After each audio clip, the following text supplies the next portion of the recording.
The Topeka Zoo is in the spooky spirit before getting its glow on for the holidays. Hunter Mangill and Cynthia McCarville are here to explain what they have coming up. And Hunter has brought, some people might call it a spooky character, but it's not really. So, when we come to Boo at the Zoo, because that's what we're going to talk about first, can you see the education animals? Yes, absolutely. So we have our education classroom open. We also have our bug zoo open all the time. That's where I found our friend here today in his enclosure in our bug zoo. So definitely all of our quote unquote creepy crawlies are going to be there for you to see. What is this creepy crawly? This is a giant African millipede. We have several of these at the zoo. They're one of my favorite creatures to talk about because typically people kind of tend to cringe when they see them.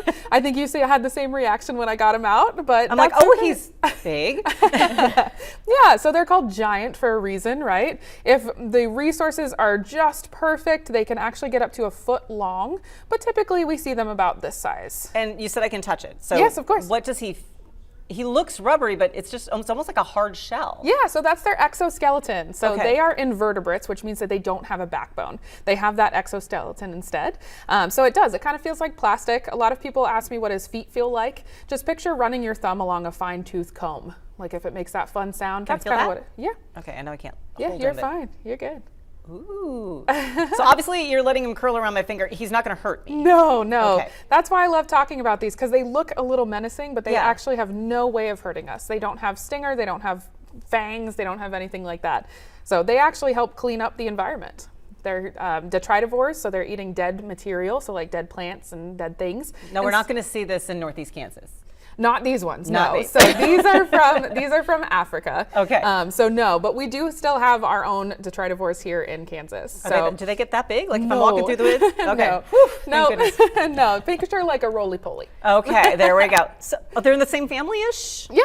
Mm-hmm. Who knew your roly-polies are related to these African millipedes? Yeah. So Boo at the Zoo, you're going to have about 30 vendors there. People can interact with the animals. Kids come dressed up and lots of treats? Oh, absolutely. Lots of treats. Lots of treats. Yes. Last weekend was the first weekend. How was attendance for that, Cynthia? We had almost 5,000 guests come through. Oh my goodness gracious. But you've got more candy left?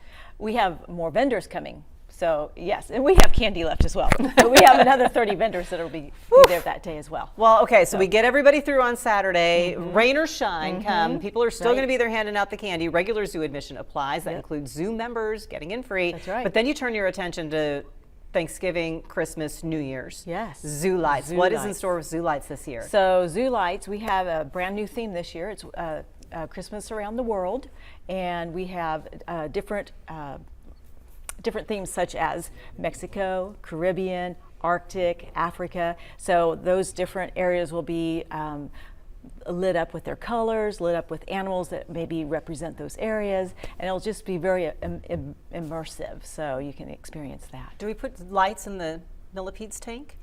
Not in the tank. Okay, well, that's okay. And it would be a little hard to get a little Santa hat on the millipede. It would. He'd look very cute though, wouldn't he? He would look very cute. Can we put the millipede in an igloo for an igloo experience? No, that's not available either.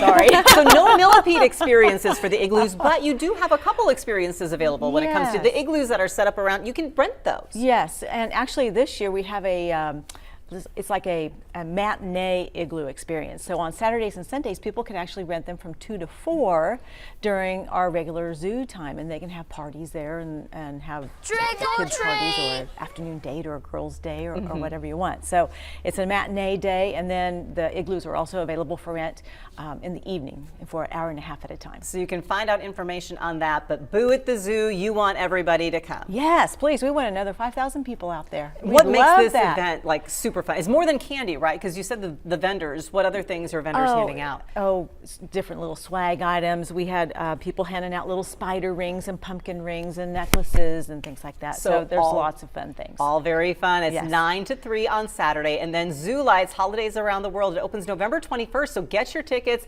Get that information on igloo rentals and how to make your reservations. All of it is at topekazoo.org. Cynthia, thank you. And Hunter, thank you. Thanks for bringing the millipede. Of course. He's kind of fun. He's growing on me now. I like it. It works. I like it. Thank you for being with us as well. And don't go anywhere. We have First Alert at 4:30 coming up in just a couple minutes.